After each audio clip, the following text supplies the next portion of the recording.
Do Not Open by Brinton Turkle. Miss Moody lived at Land's End with Captain Kidd.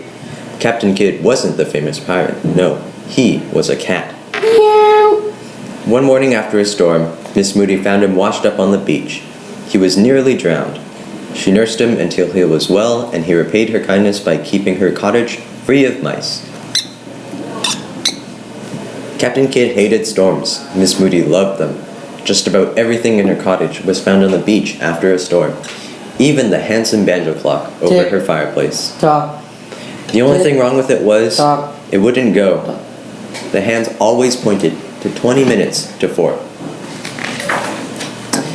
Late one September afternoon, the sky darkened. Wind blustered up from the southeast.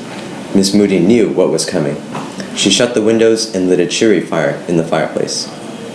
Then she made a delicious chowder for supper. There was enough for Captain Kidd, but he wouldn't eat it. Lightning flashed, thunder crashed, rain dashed against the windows. All evening the wind howled furiously and tried to blow the little cottage to Halifax. Was Miss Moody worried? Not a bit. Her sturdy house had been built by a sea captain. It could ride out any storm. She washed the supper dishes and went to bed with a good ghost story. Now and then she smiled as she wondered what surprises might be waiting for her on the beach in the morning. Captain Kidd crept out from his hiding place and snuggled under her quilt. Miss Moody tickled him under his chin and turned out the light. "Silly old cat," she said. "What on earth is there to be afraid of?"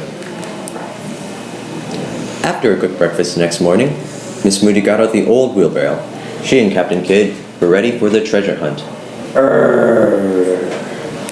The first thing she found was a pretty tin box full of wet cookies, just what she needed for her postcard collection. She dumped out the cookies and stowed the box in her wheelbarrow. Then she saw something red in the sand. It was a rug. She shook it out. One corner was missing, but it would look just lovely in her bedroom. The torn end could be tucked under the chest of drawers. She stowed the rug in her wheelbarrow. She next came upon a pile of driftwood. What gorgeous colors it would make burning in her fireplace. There was too much for one load, so she stowed as much as she could in her wheelbarrow and headed home. She would come back for the rest later.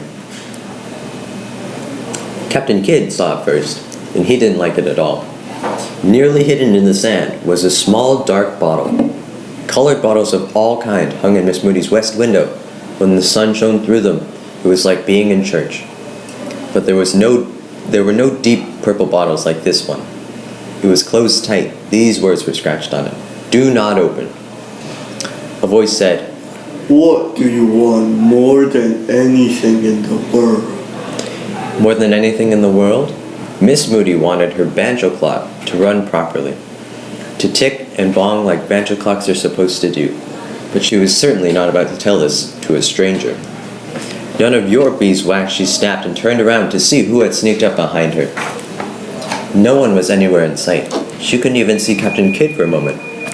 Then she noticed his tail twitching from under the wheelbarrow. I'll give you whatever you want if you'll just let me out. Pretty please. The voice was coming from the bottle. Miss Moody almost dropped in. "Who are you?" she gasped. I'm a poor little child. I was put in here by a wicked magician. I want to go home to my mama. Pull out the stopper. Please free me.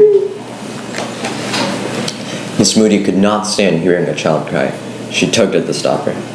Suddenly it popped out. Smoke trickled out of the bottle. She threw it onto the sand. The smoke came out in billows, twisting into a big black cloud. The bottle burst. From inside the cloud came horrid laughter. It was not the laughter of a child. Roared the voice like thunder. The smoke cleared way, and Miss Moody was staring at the biggest, ugliest creature she had ever seen. "Thank you, madame. It said, Too bad you didn't make a wish. You could have had anything you wanted. Gold, jewels, a palace. I could have made you a queen or a president. Now I must get to work." "Work?" said the astonished Miss Moody. "Sort of work. When anything wants to steal,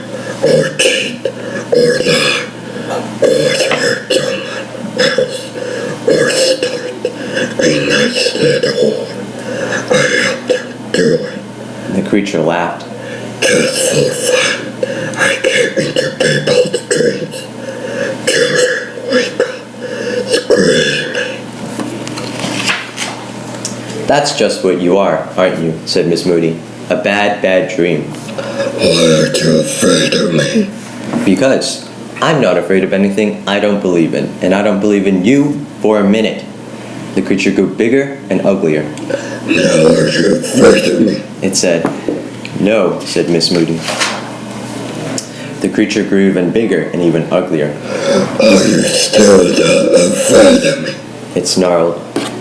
Getting bigger and uglier doesn't scare me, said Miss Moody. I'm only afraid of mice, and you can't grow small like a little mouse.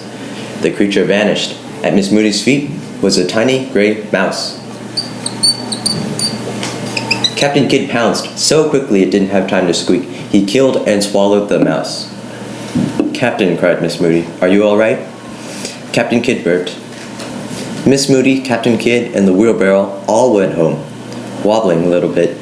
Before they got to the cottage, Miss Moody heard it. She rushed inside. The handsome banjo clock over the fireplace was ticking away busily, and the hands pointed to 1 minute past 8 o'clock.